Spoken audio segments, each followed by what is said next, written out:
jirra. Keessattuu mootummaan Turkiyyeedha.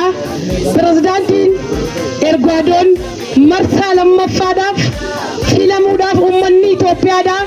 Gammachuu guddaa qabaatee gaafa filannoo san gaggeessaa turre san qaamaan achi jiraachuullee baannu akka nama qaamaan achi jirutti gammachuu guddaan cinimuun nu qabee gaafa nifi isaan filaman akka pirezidaantiin Itoophiyaa keenya akka Dr. Abiy filame caalaatti kan gammanne ta'uu isaati jechuudha.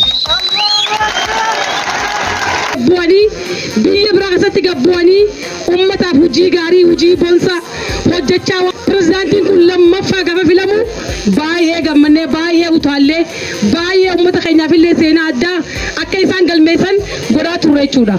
Kanaaf maqaa kiyyaa fi maqaa bulchiinsa aanaa Fadisiin pirezidaantii keenya illee galata guddaa kan qabu ta'uu isaati. Amanillee bira jiraachuullee baatu ergaan kiyya pirezidaantii Turkiyyee Erdoganiif dhaquu fi qaba kan jaawusan yoo nageessan gaariidha.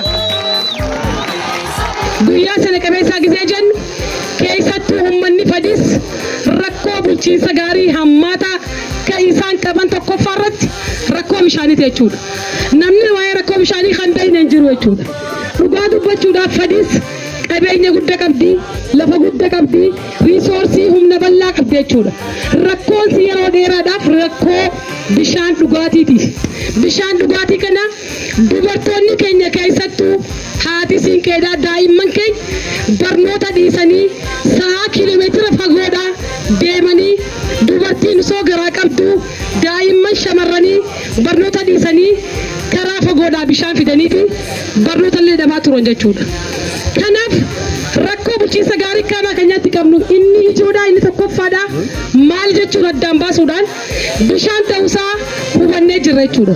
Gaafa dhaabni diyaarree kun Fadisiif maal haa baasnu jedhan bishaan tokkoffaan bishaan lammaffaan bishaan jenneeti.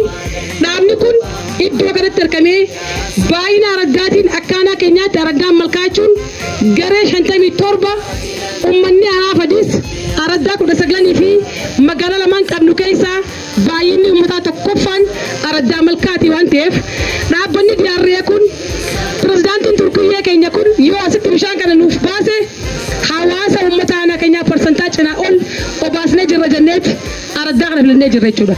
Kanaaf hawaasa araddaa malkaa baga gammaddan jechuun barbaada. Godina Harargee Bahaa keessatti rakkoon bishaanii aanonni hundinuu haa waldhabu malee rakkoo hammaataa qabanii san keessatti aanaa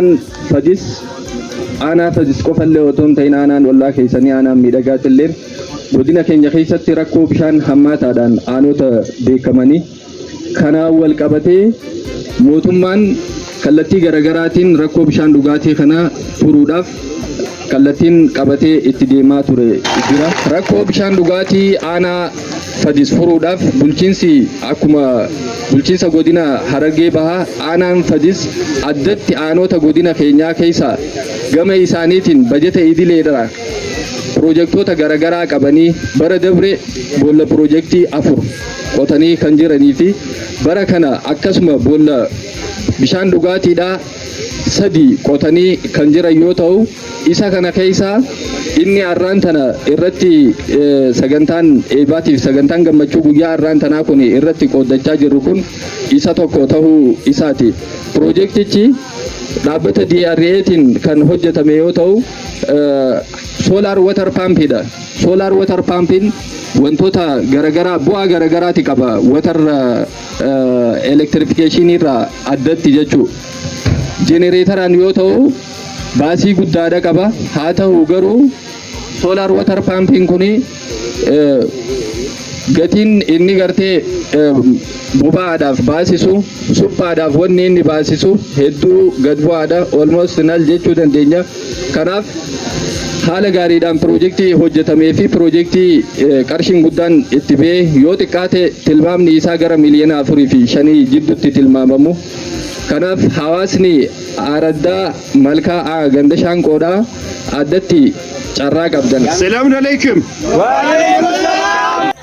Assalamu alaikum. Haasawaa waltajjii irraa taasifamaa tureen pirezidaantii Erdogan yeroo maqaa dhawamu dhageen ture.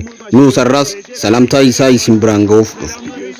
akkuma miidiyaa garaagaraa irraa dhagaa turtanitti pirezidaantii Erdogan filannoo akka biyyattiitti gaggeeffameen injifachuun pirezidaantii ta'anii waggaa 5 itti fufanii jiran.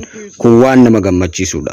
Bishaan har'aa asitti isiniif hojjetame kun soolaaraan kan hojjetuu fi kan wal qunnamee jiru yommuu ta'u, piroojeektii Turk Down Foundation kan jedhamuu fi kennaa pirezidaantii Erdogan irraa isiniif kennamedha. Akka addunyaatti Itoophiyaas dabalatee Afrikaas nageenya iddoo kamittuu barbaachisaadha waan ta'eef yeroo kamuu dursa kenninee fi nageenya keenya eeggachuu qabna.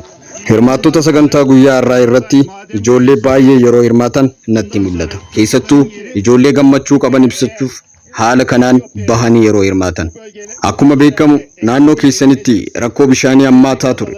Amma immoo ijoolleen bishaan barbaacha barnoota isaanii adda muruu osoo hin taane mana barumsaa ooluu danda'u qabu.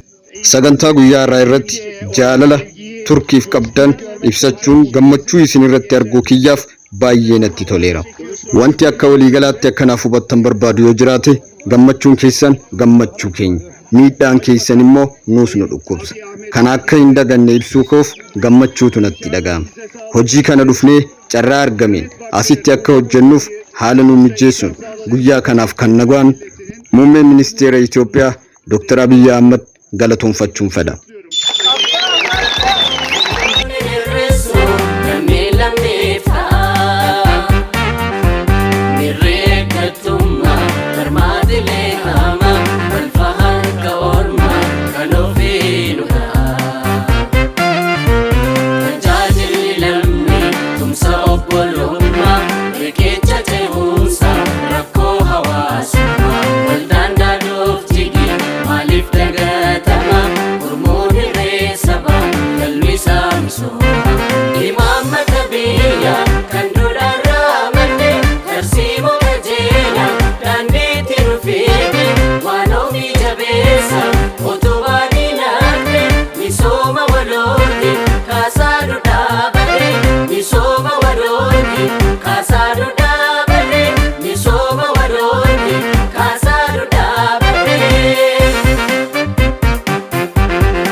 Sama